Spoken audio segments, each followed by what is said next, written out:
Hi guys, welcome to the channel. This is What If Goku Was in Fairy Tail. Before we start, remember to like and subscribe to help the channel. Also check the description for the creator of the fanfic. Chapter 7. Clash of the Demons. Gray had managed to limp his way into the viewing section with the rest of the group. His entire body was throbbing in pain, but he refused any offers of help. Instead, he stood with his back straight, his eyes trained on Mirajane. The young girl was glaring up at Bandages the mummy, her hands balled up into fists at her side. Her lips were turned up into a snarl, and her eyes were narrowed. Bandages looked down at the enraged girl and smiled. "Why are you so upset, girl? Your little pal didn't stand a chance. I haven't lost a fight since I became a monster, and nobody has ever been able to match my strength. You interrupted my game with the boy, so now you're going to have to take all the pain I would have inflicted on him. How long do you think you will last? You end up broken at my feet like all the rest." Bandages the mummy vs Mirajane of Fairy Tail. Fight, Baba declared, cackling in amusement. Mirajane smirked. "You call yourself a monster? I got my power while fighting a monster way worse than you. When it died, my body absorbed all of its strength and made it my own. The people of the village freaked out, kicked me and my siblings to the curb and told us to get lost. We roamed around for a bit, and then we found out about a magical guild that didn't care about the fact I had demon powers. Took a while, but I was finally able to find somewhere I could live with my brother and sister without being labeled as freaks." Her smirk widened as a dark miasma began to distort the air around Mira.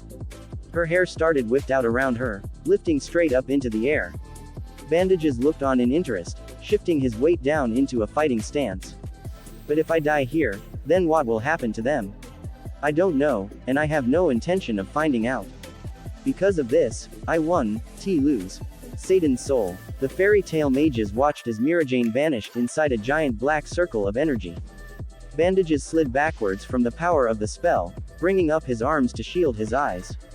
When the light faded, the girl was changed. Her punk-style outfit had been replaced with a skin-tight red outfit with high leather boots. Her hair had spiked upwards, completely clear of her line of sight. A back line stretched downwards over her face, straight over her right eye. Her ears had elongated and grown points, and her hands changed into scaled talons. A long lizard tail had grown out from her lower back and swayed back and forth across the floor. Bright blue eyes opened and stared icily at the mummy, who smiled in return. "Oh, now this is interesting. If I wasn't dead, I bet my pulse would be racing." Instead of responding, Mira launched forwards, smashing her fist into the monster's face. Bandages took the blow to the chin and shrugged it off, advancing towards the young girl and lashing out with a punch of his own. The attack sent the demon girl skidding backwards, struggling to stay on her feet. Bandages continued to advance, striking out with another massive punch. Then, to his shock, his fist was stopped. Mirajane had thrust her own arm out and grabbed on the mummy's fist. The two locked arms, pushing against one another, trying to outmuscle their opponent. Bandages' eyes widened in shock as the girl began to push him back, forcing him off balance. "No human has ever matched my strength," Bandages roared as he pushed back. "Too bad for you. I'm a demon." Mira slammed her head forward with a burst of dark magic, blasting Bandages backwards off the bridge. The undead warrior cried out as he fell, desperately lashing out with his wraps to latch onto the bridge. He swung upwards, bouncing off the walls and launching himself into the air over the bridge. The monster descended on Mira from above, his fists clenched above his head for a massive downward strike. The demoness threw herself backwards, narrowly avoiding the mummy's fists as they slammed into the platform. The impact sent a massive shockwave across the room, cracking the bridge and sending rocks tumbling down into the burning liquid below. Mira spun in midair, slamming her tail into the mummy's head and her foot into his chest. Bandage's mouth opened in a cry of pain, then slammed shut when Mira's fist connected with his jaw. The monster took a few shaky steps backwards, panting and glaring over at Mira. Forcefully, he took a step forward, then collapsed. Mira took a few seconds to collect herself, calming herself down and letting her breathing return to normal. Then a wicked grin split her face as she looked up at the fortunateller Baba. Next, the witch burst out laughing at the girl, bringing a scowl to the girl's face. Her tail flicked in irritation, cracking the stone beneath her. "So a demon trumps mummy, good to know. However, I wonder just how successful you will be against another of your kind." Mira's angry expression dropped, her face going completely blank. "Another demon? Flashes entered her mind of her last encounter with a demon. The struggle, the blood, and the sight of her siblings in danger. The creature's laughter as he loomed over her, listener held in his claws. Could she really go through that again? What if? Go Mirajane. You can do it. The demon girl's head snapped back up, looking to see Goku standing up on the railing, a bright smile on his face. Scoffing to herself, Mirajane shook her head and returned the smile with her own confident smirk, nodding over at the boy. Now wasn't the time to let those memories control her. She had beaten the demon back then, and she would beat this one now. The door across from her opened up, and her opponent stepped out from the shadows. The man was completely blue, with a slightly lighter hue on his face compared to the rest of his body. Sharp horns were mounted onto his forehead, and giant wings extended out from his back. So this is the one that defeated Bandages. I have to say, I was expecting far more. However, as a fellow demon, then I would be more than willing to show you the exquisite pain that I can dispense. In fact, IURK. The demon's rant was interrupted by Mirajane's fist burying itself into his gut. I got enough of the pointless threats from the mummy, thanks. If you want to show me pain, then stop talking and actually do something about it. Hey, no hitting until I give the order. Spike the Devilman vs Mirajane the Devilgirl, fight. There, now you can beat the crap out of each other. Mirajane launched herself forwards again, throwing a wide roundhouse punch at Spike's head. The Devilman dodged out of the way, slashing at her with his claws. Mira struggled to block and dodge, but then he swung out with his wings, clipping her across the head. Wincing in pain, she tried to counter with a low sweeping kick towards the demon's knee. Spike rolled off of the attack, allowing himself to fall off of the bridge. His wings opened up and he began hovering in the air, circling around Mira. The girl snarled and a flash of dark energy lit up on her back. Two massive bat wings burst from the magical spots, she spread them wide and with a single beat launched herself into the air.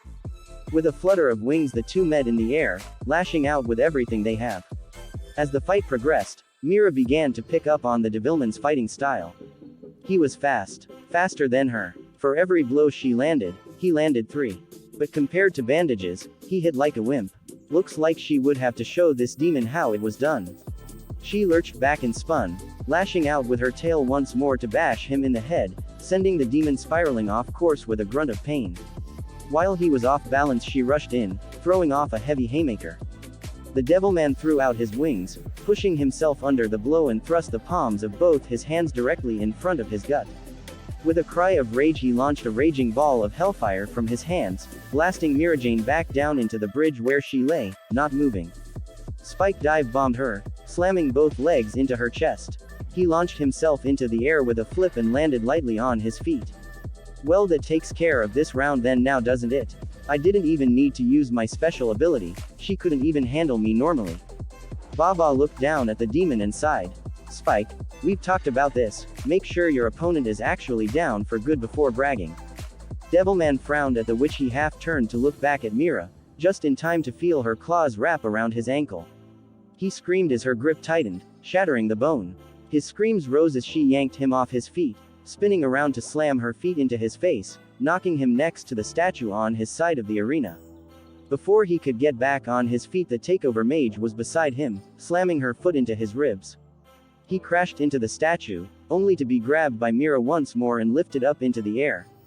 The devil struggled feebly against the demon's grip, but he couldn't break it. Mira just smirked at him and threw him downwards, at the exact same spot that Bandages had damaged before.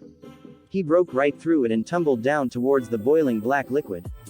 Desperately he spread his wings in an attempt to gain control, managing to right himself just before hitting the oil. Hissing at the strain on his broken ankle, he began to work his way back up to the platform. When he reached it, he hovered just above the ground and searched for his opponent. He found her on the opposite side of the arena. She had flown back to her companions and was smoothly gliding through the air above her comrades' heads. Goku's eyes were sparkling with every barrel roll. The blue devil's face began to turn purple as he watched the scene, gritting his teeth in rage. What do you think you are doing? Mira glanced back at him, an easy smirk working its way onto her face. Well, she drawled, Goku looked bored over there, given his short attention span and all, and I thought I would entertain him for a bit while you were trying to dig yourself back up. You were taking such a long time after all. You sure you don't want a quick break, old man? You little brat, he roared, rage dripping from his tone. Hey, no need to be so grouchy. It's your own fault that you can't hit as hard as the mummy. I just can't take you seriously after a fight like that. You bitch. Your arrogance will be your undoing. Do you have any idea what I'm capable of? I can. His rant was interrupted when Mira slammed her fist into his gut, doubling him over in pain. Then she floated back over towards the viewing area, her arms crossed over her chest. I thought I told you that I hate those long monologues like that. If you are going to do something, just do it. Fine. I have the power to take any negative energy, any negative emotion a person has inside, and use it to make their heart explode. As a demon, there is no way you will be able to survive. Devilmite Beam. Mirajane's eyes widened when she realized that she was actually in trouble. Demons were evil incarnate, she had zero defense against the attack. Spike brought his hands up the sides of his head, with his first two fingers extended and pointing towards his head. A spiraling pink beam of energy shot forwards, heading straight towards the mag's chest. Myra's wings retracted, allowing gravity to pull her downwards out of the way of the attack. The beam missed her head by centimeters, and instead flew right past her and directly into a surprised Goku's face. The demon girl watched in shock as the boy vanished in a flash of pink lightning. Ha, I guess you truly are a demon, sacrificing a friend to die in your place right after making a big speech about not letting them die. How long do you think it will take for your pal over there to explode? Mirajane's mouth was open in an expression of pure horror as the pink energy continued to spark around Goku, her body was completely ignoring any attempt to move. Gray grabbed Urza and Levi and pulled them back, struggling to keep them from running over to Goku and wind up caught up in the attack. Urza's eyes began to well up, barely putting up any resistance as Gray pulled her to huddle in the corner of the room. She had failed again, she let her friends get hurt. As quickly as it had struck, the Devilmite beams faded out of existence and returned the room back to its eerie darkness. There was a stunned silence for a moment as everyone observed the result of the Devilman's most lethal technique. Well, those lights were really pretty, but can you do any other colors? I think it might look better in purple instead of pink. Or how about a light orange instead? Goku was standing completely unharmed, looking over his body for any remnants of the attack. No, this is impossible. Nobody could survive the Devilmite beam. Everyone has negative thoughts and feelings that I can manipulate.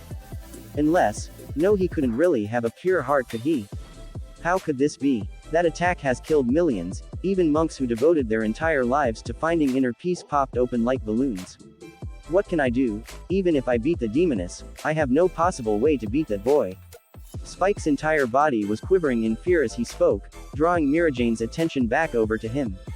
Her expression blackened, and an aura of pure hatred seemed to radiate from her body. If you really want to see evil explode that badly, then try this. Bringing her hands together, she created a sphere of dark energy the size of a grapefruit, rotating rapidly between her palms. Soul extinction. Thrusting her arms forwards, a beam of pure negative energy rushed towards the surprised monster, smashing into him. The beam blasted him backwards through the wall, carrying him high into the sky until it exploded into a massive black sphere. As the ceiling crumbled, the group was able to watch the charred form of the Devilman fall down into the water below in a massive splash. Mira hesitantly flew back over towards the side area, collapsing to her knees as soon as she landed. She form shimmered, and she reverted back into her original body and clothing. Her head hung low as she panted, trying to catch her breath. That attack, I haven't managed to master it, I'm completely out of power now. A hand entered the girl's blurry vision, and she looked up to see that smiling face of Goku above her. She grabbed on and allowed him to pull her up, swaying uneasily on her feet. Gray was quickly beside her, helping her brace herself and stay upright. She nodded her thanks and then looked over towards the still smiling monkey child. Sorry, I didn't take him seriously and you guys got caught in the crossfire. I almost got you killed. It's no big deal, that attack didn't really do anything. Baba flew over, studying Goku intently. Boy, I suspect that if that attack had hit any other living being on this planet it would have killed them. I've never heard of someone with a completely pure heart before, I must say this is quite a surprise. If you all survive my last fighter, you might have quite the interesting future ahead of you. No time to dally though, I want to get this over with in time to watch my anime tonight. Seeing as how my indoors arena in totally trashed, we'll go back to the one outside. Let's go, chop chop. You've got a challenge to finish. The group returned outside to see an old man with a fox mask covering his face standing in the middle of the arena. There was nothing too special about him, except the golden halo hovering above his head. Is that a dead guy? Baba grinned down at Levy, proudly patting her crystal ball. You bet it is. With my powers, I can pull someone out of heaven or hell and let them back into the land of the living for 24 hours. You beat up all of my monsters, so now you get to go up against an undead champion. Now then, Demon Girl is clearly spent. Who's up next for you kids? Urza eyed the old man wearily, drawing her sword and stepping up towards the ring. Undead or not, I shall defeat him and put an end to this game. The old man held up a single hand, placing his other arm behind his back. Actually miss, I mean no offense, but I don't want to fight you. The man nodded towards Goku. He's the one I want to fight. Urza pointed her sword at the man in response, sinking into a defensive fighting stance. That is unfortunate, as I will be the one you fight instead. Goku looked curiously over at the martial artist, then jumped up onto the arena beside his friend. He said he wants to fight me Urza, don't worry I'll beat him. No Goku, you already almost died earlier from that demon's attack. I shall handle this, it is my turn to do battle. I almost died, I don't know, I feel fine. Those pretty lights didn't do anything besides hurt my eyes a bit. Besides, you interrupted my fight with Mirajane the other day, I want to fight the old ghost man. I don't want you to get hurt. I'll take this battle. The two continued to bicker for several minutes, drawing a sigh out of the old man. Excuse me children, but I believe I have a solution to your dilemma. The two looked up in surprise, they had been so caught up in their argument that their surroundings had faded out of their minds. Urza looked sheepish while Goku's face lit up in excitement. Really? You'll help us decide? Thank you Mr. Ghost Man. The man chuckled. It's no trouble at all really. You see the solution is simple. The problem right now is that you have two fighters. All I have to do to fix it. The masked man suddenly faded from view, vanishing right before the kid's eyes. Urza brought her blade up before her, scanning around her for any signs where he had gone. Suddenly she felt a rustle behind her, and the old man's voice was back. Is to take one of you out. The man's hand lashed out like a lightning bolt, chopping downwards into the back of the redhead's neck. Her eyes widened in sudden shock and pain before glazing over. Then with a small sigh she collapsed, unconscious before her head hit the ground. Goku watched his friend fall in shock before balling up his fists and launching himself at the man. His punch passed straight through the man, the image of him fading away after being disturbed. Goku swung around, aiming himself back towards the old man's original spot where he rematerialized a moment later. Gray, get Urza off the stage right now. This guy's good, I don't want her in the way. The ice mage quickly dashed up onto the stage and dragged Urza off, passing her over to Levi who immediately began looking her over to assess the damage. Baba floated over to the opposite side of the ring behind the fox-faced fighter, cackling loudly. That takes care of one of them right away. Alright then, final round. This one is for all of the marbles. Goku of Fairy Tail vs Fox Face of the Otherworld. Fight. Goku dashed forwards and leapt into the air, flying towards Fox Face to deliver a brutal kick. The man calmly stepped to the side, grabbing onto the boy's ankle as he flew past. With a flick of his wrist, Fox Face swung Goku face first to the ground. A groan worked its way out of his throat as he slowly stood back up, the old man waiting patiently for him to rise. Goku sunk back into his fighting stance and Fox Face did the same, the two perfectly mirrored each other as they looked for an opening. Then the old man charged. The attack was faster than Goku had ever experienced before, half a dozen punches found their way to his stomach in the space of a second. Spittle flew out of the boy's mouth as the impact sent him skidding backwards, but moments later he was charging forwards again, throwing his own combination of punches and kicks at his elderly opponent. Fox Face easily batted aside each attack, never allowing himself to get hit. Ducking under one of Goku's blows he moved in, standing up straight and slamming his head into the boy's chin.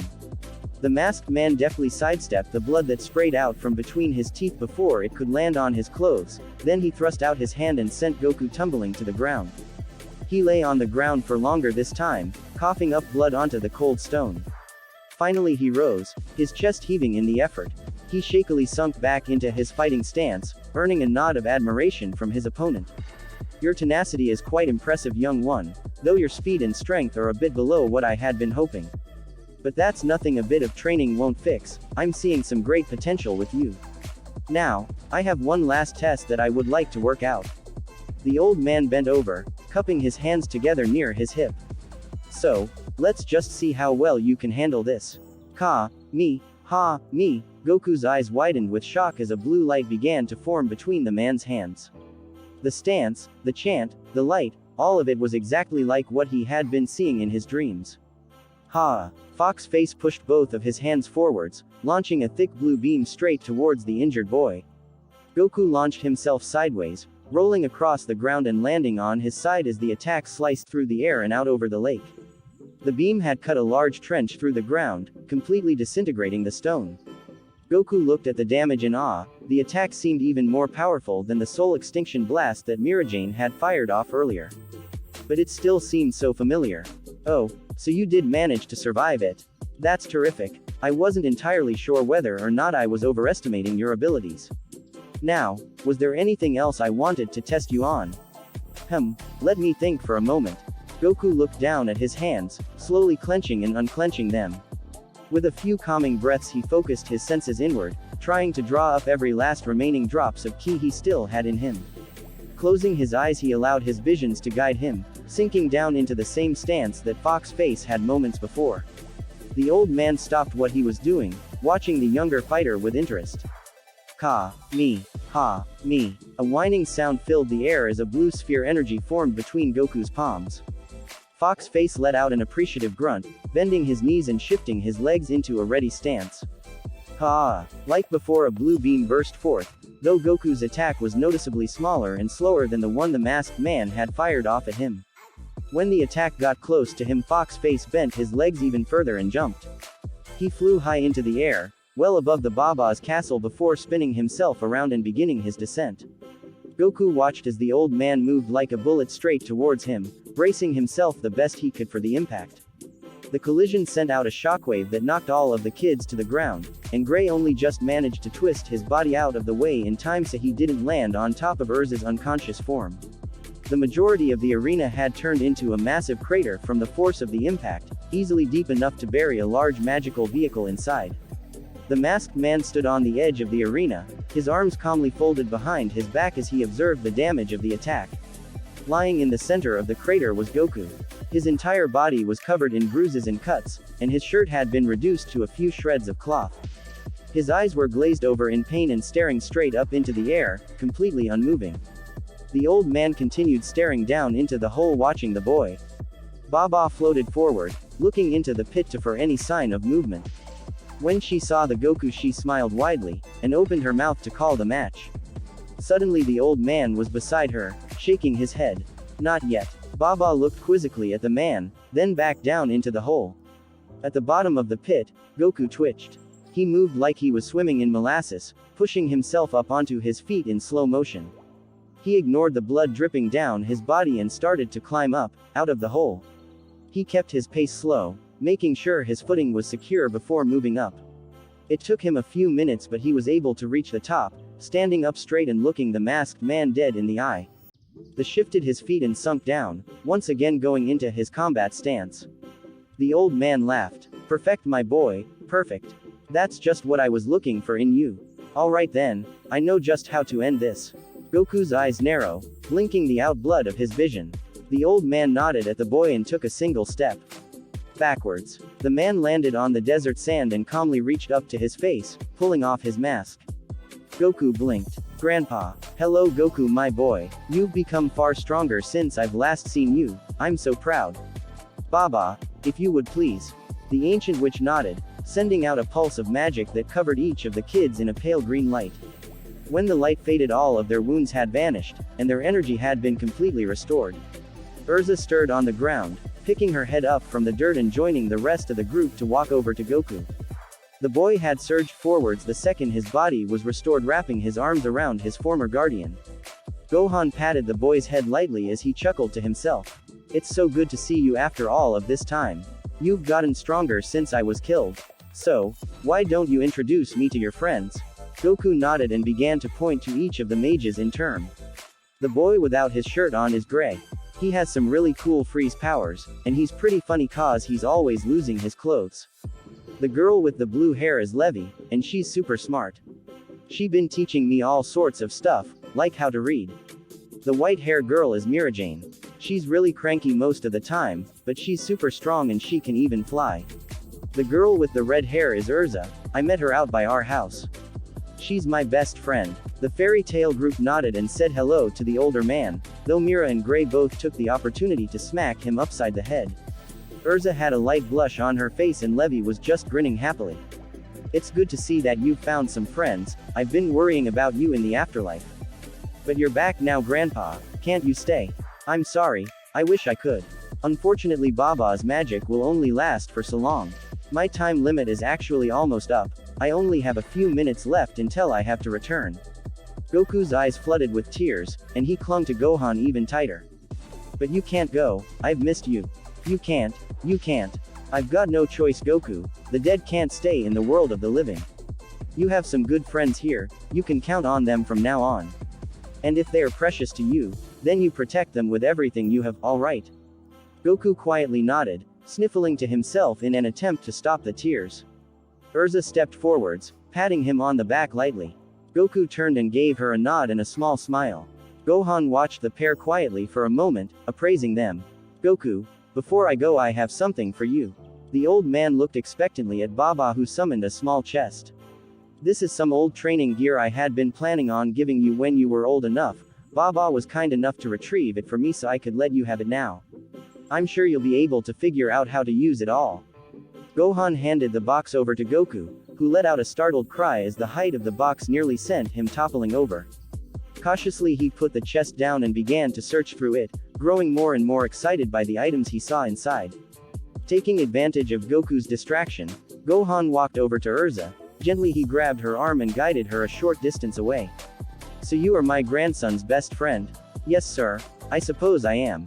Alright then, in that case I need a favor. This may sound strange, but have you ever seen Goku with a tail? Yes, but it got cut off shortly after I met him. That's good, but eventually it will grow back. Young lady, when that happens I need you to cut off his tail again. You want me to hurt Goku? No, I can't explain, but his tail is dangerous, to himself and those around him. You must promise me, for the safety of my grandson, please make sure that you always get rid of his tail as soon as you see it return. If this will truly help Goku, then I will do it. Thank you, my dear, this is a great weight off of my conscience.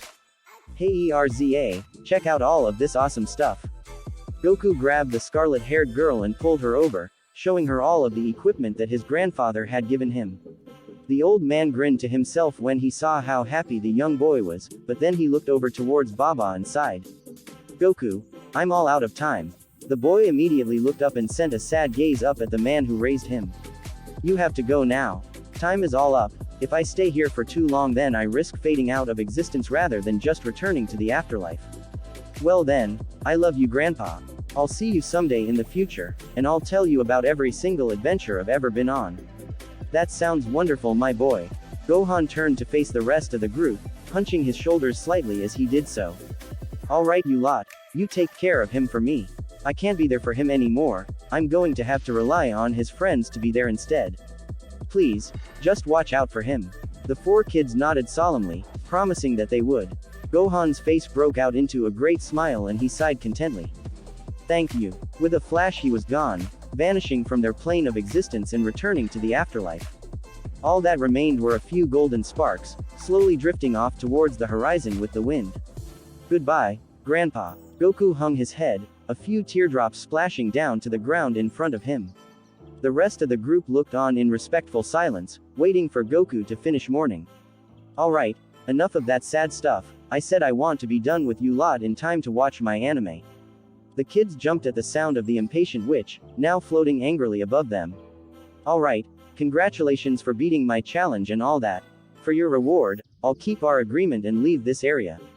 However, Gohan convinced me I should throw in some extra prizes since I had been planning on doing that already. I actually would have already been gone if you had shown up tomorrow. Now let's see, little Ms. Punk Rock, come over here. Mirajane scoffed as she stepped forwards, her hands clenched angrily.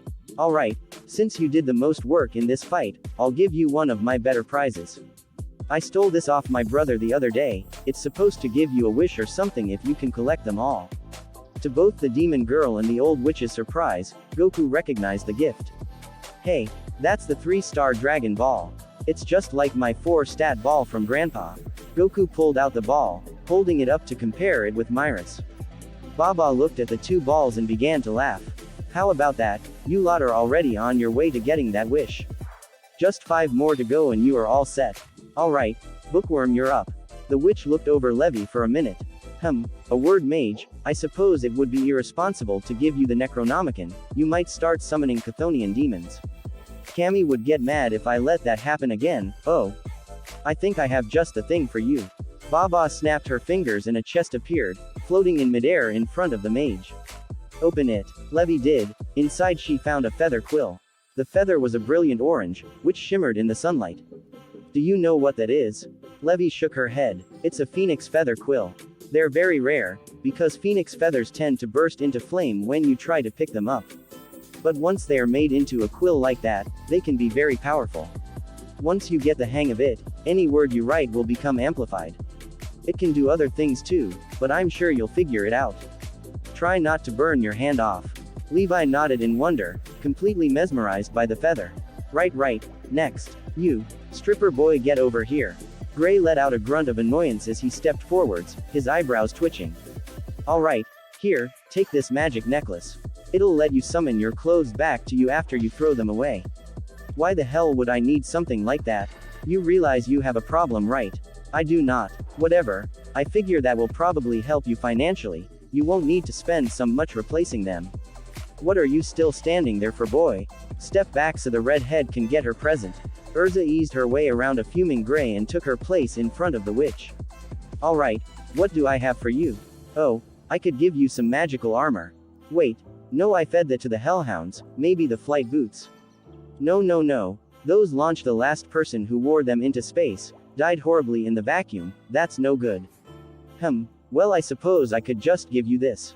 The old witch held up a weathered old red key, placing it into Urza's outstretched hand. Don't know what it opens, and don't know what it does. Maybe you'll have better luck with finding the lock it opens than I have. Now that just leave the little martial artist, doesn't it? No question what gift you should get, you definitely have a pure heart if you can survive the Devilmite Beam.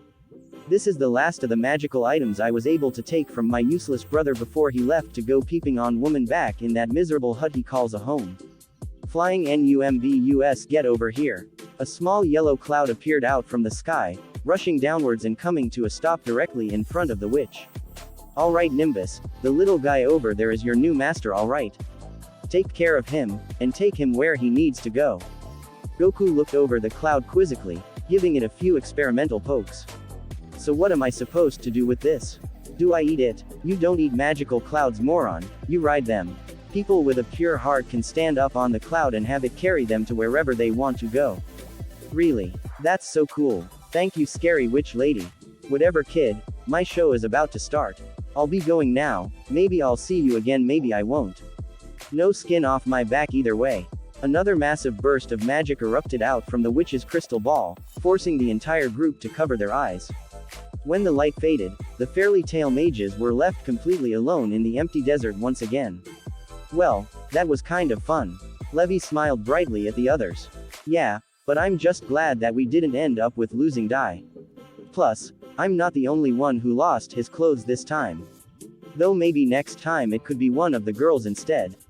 Goku laughed as Mira and Urza simultaneously smashed Gray into the ground, leaving him with a massive lump on his head. Mirajane stepped over the down boy and walked over to Goku, examining the yellow he was jumping up and down on. I think you might have won the best gift there, I can't even use mine right now. But I wonder, how fast do you think that cloud is? I don't know, but I bet it's super fast. How about we put that theory to the test? It looks like all 4 of you can fit on there. Satan's soul. Mirajane vanished into the transformative light, re-emerging in her winged demon form. So you take the rest of the losers up on that cloud, and I'll fly myself. First back to the guild wins. What do you think? You up for a challenge? Goku grinned and grabbed onto Gray, throwing him up and onto the cloud. The moment he touched the cloud, he fell right through it. What the hell? I thought that old bat could say people could ride on this thing. Goku grabbed Levi and tossed her upwards. She landed on the cloud with a soft thump, but didn't fall through. Urza quickly climbed up before Goku could toss her. Goku jumped up himself and looked back at Gray. I don't know. Maybe it just doesn't like you. It's a cloud. It's not supposed to like people. Well, Levi mused. She did say that only people with a pure heart can ride on the Nimbus. What the heck does that mean? It means you're a pervert, Gray, said Urza, crossing her arms and staring at the ice mage with a judging look in her eye. It's probably all the stripping you do. Before Gray could start yelling, Goku jumped down and grabbed him again. I have an idea. I'll ride the Nimbus and just hold onto Gray. I'm not sure I'm comfortable with that plan. Oh come on, Mirajane complained, would you guys hurry up? Goku jumped onto the cloud, holding onto Gray's arms. You bet we're ready. We're totally gonna beat you back. Guys. No. Come on. Goku. Goku. No. Gray's cries faded into the distance as the Nimbus and Mira launched into the air. Thanks for listening. If you want the next part of this video, be sure to like, subscribe and comment and hit that bell notification. See you next time.